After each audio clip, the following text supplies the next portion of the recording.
Hello friends, வாங்க vegetable biryani எப்படி செய்வதுன்னு பார்க்கலாம். ஃபஸ்ட்டு கடாய் வச்சாச்சு. அதை வச்சுட்டு இப்போ எண்ணெய் ஊற்றணும். எண்ணெய் ஊற்றிட்டோம். அடுத்தது பட்டை, லவங்கம், கிராம்பு, கச்சா எல்லாம் இப்போ போட்டு நல்லா பொன் வரலாம் வதக்கணும். அடுத்தது வெங்காயம் போடணும். வெங்காயம் போட்டு அதுக்கடுத்து பச்சை மிளகா போடணும். பச்சை மிளகா போட்டு நல்லா பொன்னிறமாக நல்லா வதக்கணும். நல்லா வதங்கி வரணும். வெங்காயம் இப்போ நல்லா வதங்கிடுச்சு. அதுக்கடுத்து தக்காளி போட்டு நல்லா வதக்கணும்.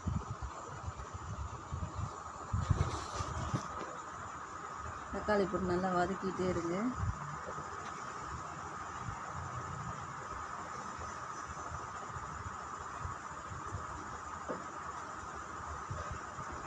அதுக்கப்புறம் இஞ்சி பூண்டு பேஸ்ட்டு போட்டு தக்காளி நல்லா வதக்கணும். இஞ்சி பூண்டு பேஸ்ட்டு போட்டு நல்லா வதக்குங்க.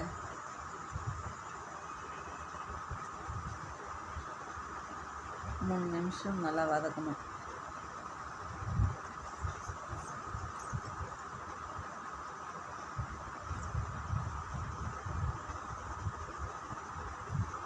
இஞ்சி பூண்டு பேஸ்ட்டு போட்டு நல்லா வதக்கிட்டே இருங்க, அடி பிடிக்காமல்.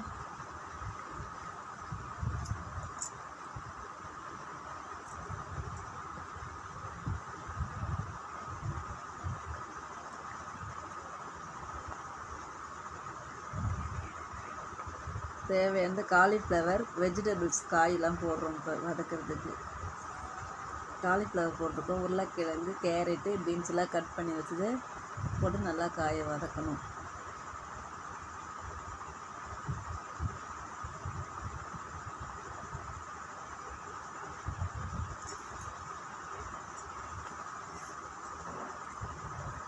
தயிர் ஊற்றுறோம். இப்போ மேலே கொஞ்சம் தயிர் ஊற்றிக்கிங்க.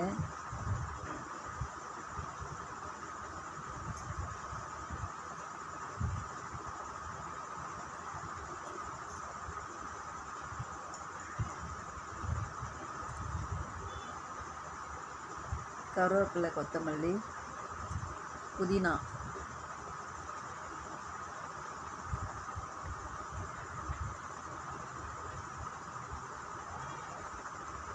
போட்டு எல்லாம் கிண்டுங்க. கிண்டிட்டு சிக்கன் மசாலா, பிரியாணி மசாலா போட்டு நல்லா வதக்கணும். நல்லா வதக்கி விடுங்க. நல்லா சில்லி பவுட்ரு,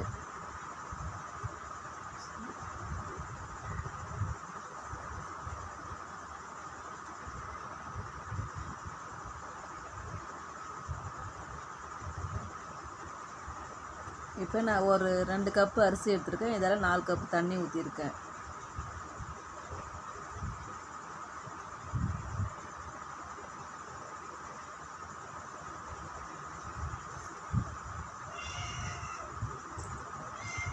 உப்பு தேவையான அளவு போட்டுக்குங்க.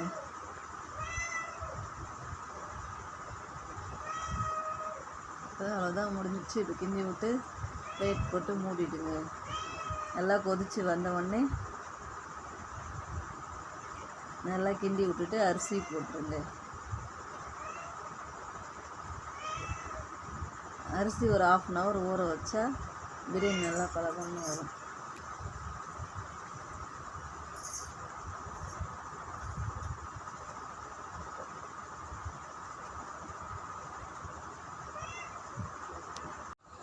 கொதிக்கும் போது நல்லா எண்ணெய் பிரிஞ்சு வரும்போது அரிசி போட்டு நல்லா கிண்டி விட்டு மூடிடுங்க. தம் போட்டுருங்க.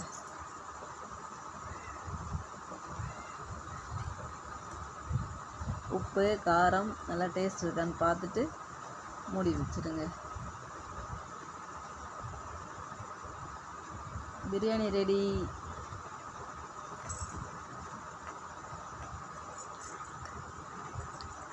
தம் போட்டு எடுத்து பார்க்குறேன். மறுபடியும் தம்மை போட்டு வச்சு மூடிடுங்க. அடிப்படியாக இருக்குன்றதுக்காக இப்போ எடுத்து கிண்டிட்டு மறுபடியும் மூடி இருக்கிறேன். இப்போ தம் போட்டாச்சு. பிரியாணி ரெடி ஆயிடுச்சு. வாங்க ஃப்ரெண்ட்ஸ், சாப்பிட்டு பார்க்கலாம். சாப்பிட்டு டேஸ்ட் பார்க்கலாம். பிரியாணி, முட்டை, ஆனியன். நீங்களும் ட்ரை பண்ணி பாருங்கள்.